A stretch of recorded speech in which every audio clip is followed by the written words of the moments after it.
It's been a long time since I had a chance to talk with you directly again, Abraham. I think of you a lot. I do your work, study your materials, and been practicing probably for the past 9-10 years, and it's altered my life, just immensely. On finance, from the standpoint of investing, I've been through good times and bad times in my career, and I lost just about everything back in '94, and I've basically built a pretty nice nest egg for myself and wanting to reinvest again. And then I've got all this stuff about the economy and what could happen with another earthquake. And I've been through all of that. I've seen the best and I've seen the worst, and I'm going through some really great times. And I want to feel good to just go with my feelings versus my experiences. We want to ask you some questions because as you describe this, we can feel within you, at least it's focused here as you're speaking it, and it's really an active vibration in your physical human world. It is articulated through the expression, well, I'm just waiting for the other shoe to drop. And what people mean by that is good times may come, but when good times really become good times, then there's always a bad time that follows behind. And people almost tense against it. It's like they're almost embarrassed to be really enjoying the good time because they don't want the excruciating feeling of having then to be faced with the bad time. It's almost like I'm better off to just keep myself in a pretty bad place because that way, when that shoe drops, I'll hardly notice. There are people who really did not have much money invested in the stock market, really did not have much to invest, but gathered some funds some way and invested them and experienced extraordinary inflation. With a little bit of money, not very much, turning into a lot of money, turning into a little bit of money again. And their feeling is, I had all of this money that I have lost. When the reality of it was, they had a little bit of money, now they've got a little bit of money, and nothing's really changed except that they let themselves want. And people worry about that. They don't want to let themselves want things that they're not sure that they can fulfill, you see. And that's what we're feeling here. It's almost like you're saying, I'm really afraid to really let myself go completely into the belief that I am a thriver. Because if I don't maintain this level of thriving, I will suffer.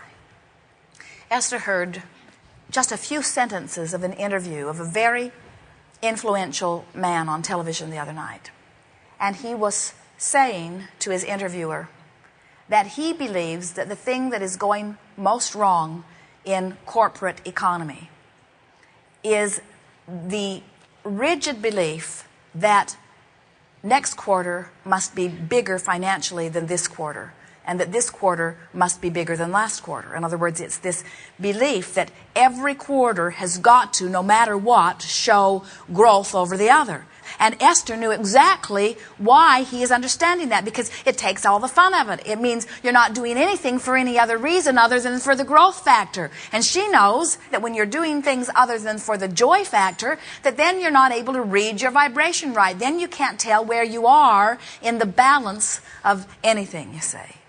And so just enjoy the thriving and expect it to continue. And do not feel alarm. Do not keep such close scrutiny upon the details of the way things are unfolding. Let your attention be upon the joy of the journey. In other words, there are those who would say, oh, I'm an artist or I'm a musician, I'm creative, and the joy really is in the journey.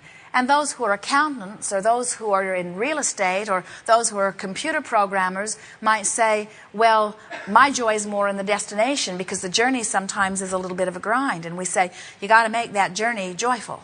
You have to start enjoying the people that you're meeting and start enjoying getting in on people's dreams and begin to enjoy the fun of being part of fulfilling dreams and enjoy the wisdom that you hold and the guidance that you're able to give to people and the insight that you have and the inspiration that comes to you and the excellent timing.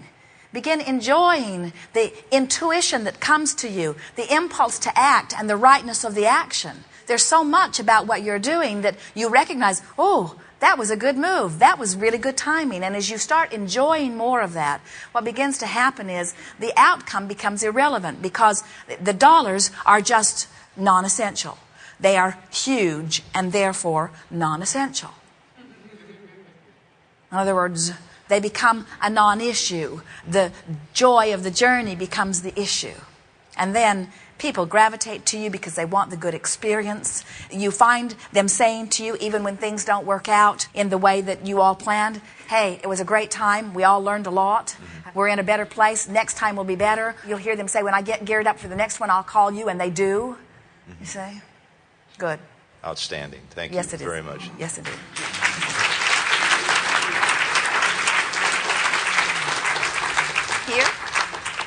Here. Here. Hello. I have written them down, so. When we come across some issue that we do not want, does that mean we are vibrating negative about that issue? Or could it be that our source is telling us that this issue, not our vibration, is not meant to be part of our experience? It's a really good question, and we will answer it more fully if you want. But the bottom line is, it doesn't make any difference which of those is accurate. The point is, the thoughts are not beneficial to you, so something needs to change. And if you just begin being aware of the way you're feeling and work toward feeling good, what you will come to understand is that your guidance is always guiding you toward that which is good. Your question talks about something else that's very deep and rumbling within many people, and it goes like this. How do I know if what I think I want is appropriate for me to want? In other words, what if the idea of this feels good to me, but really on some other level it's wrong? And we say, if it feels good to you, it cannot be wrong on some other level. And then people will say, well, Abraham, I don't think that's right, because I've heard people who were killing people after the fact describe their glee or their enjoyment in the process. And we say, well, what you are really trying to do is understand what someone else is feeling by their words after the fact. We know that no one can offer that sort of heinous act without being so violently disconnected from their source of well-being. In other words, you can't even be rude to someone when you're connected. You couldn't make a rude remark to someone or turn on your heels and walk away from someone, leaving them wondering what they'd done wrong. If you were in a fully connected state, that cannot happen. It's impossible for you to be lined up with your source and unkind, let alone murder someone, you see.